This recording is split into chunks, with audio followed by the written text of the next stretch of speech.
Hello, this is Coach Jonny Carter with the Chicago Fire. I have another English Premier League opinions piece for world-class coaching.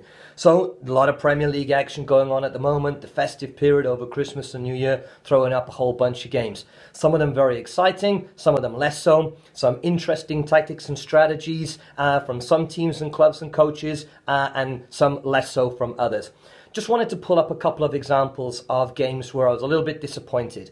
Particularly Newcastle, particularly Stoke, and something that could be levied at a few other clubs. Premier League coaches and clubs going into these games playing against a perceived better opposition, a club much bigger, much stronger than them, better players. But I still think that these clubs need to be going into those games and trying to make a competition of it. Those two clubs that I've mentioned in particular, Newcastle, I watched them play, Stoke, I watched them play the other day. They went into games over the festive period and they chose really not to compete. They chose not to turn it into a contest. They sat back very deep. Now, I understand defending is an important part of the game. Playing on a counter-attack is a genuine strategy. But in the games that I saw from those two clubs in particular, they just defended. They just sat back. There wasn't an opportunity to counter-attack. They didn't set themselves up for success on the transition. They just went for, I'm going to block up the goal as much as I can for as long as I can. Maybe get something on the breakaway. Maybe get something from a set piece. Maybe get something from a poor refereeing decision, which we see happens all the time. But I don't like the strategy very much.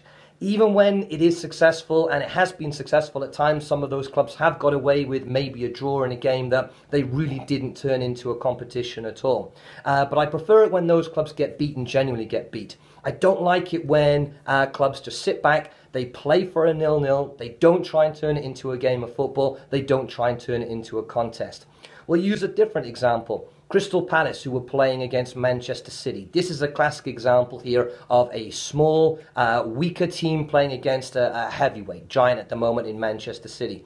Crystal Palace genuinely went into that game to try and get something from it. They turned it into a game of football, they turned it into a contest, and they got their rewards for it. Yes, there was defending. Yes, they sat deep. Yes, they got players behind the ball. I understand that. But they also played with three forwards. They also played with wide wingers. They also thought that, okay, on those transitions, and they will come, we are able to go and play forward. We can hit the big man Benteke up front and link off him. We can put the ball into the wide wingers and have them go 1v1, particularly when Manchester City fullbacks are high and wide up the field. They had a strategy. I understand, yes, players behind the ball, yes, defending, but they had a strategy to go and try and play football against Manchester City. And it was somewhat successful. They got a draw out of the game. They maybe even should have won it, of course, with their late-on penalty. So I like it when those smaller clubs, those weaker teams, they go into the game of football and they try and play. They try and compete.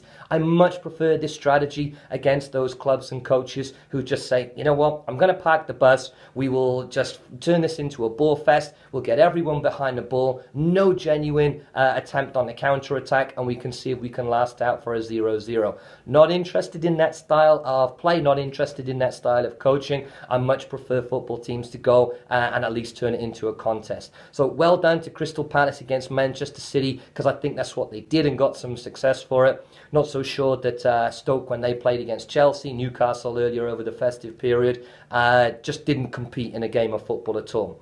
Just to follow on, though, from Crystal Palace, I do think that Crystal Palace took their strategy a little bit too far. Some of the fouls that went in on Kevin De Bruyne in particular were unacceptable.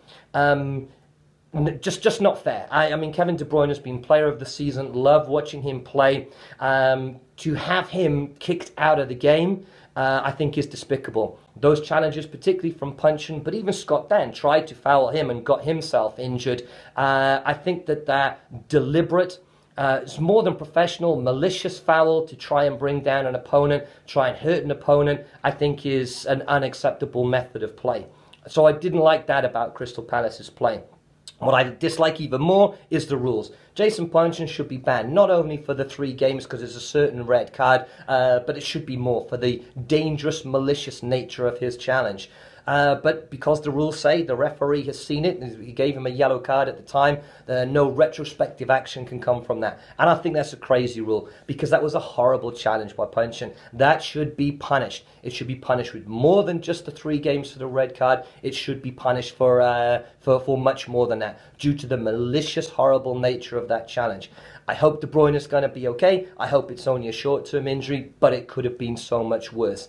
If he was out for maybe the remainder of the season, the impact that would have on Manchester City in their Premier League and, of course, in all their cup competitions, Champions League as well, that they're involved in, I think would be horrendous. And, of course, in a World Cup year, horrible for the individual player De Bruyne. So I think that should go punished for Jason Puncheon and Crystal Palace, but I'm not sure it's going to be. So a couple of things over the festive period there, talking about Crystal Palace and the way they played. Some good, some not so good. So I want to hear from you guys if you've got any thoughts about games that you've seen over the Christmas and New Year period. There's an awful lot of football out there to watch, a lot of opinions to share. So please feel free to post a comment. Happy to speak to everybody. So please post a comment below and we'll speak again soon. Thanks very much. Bye now.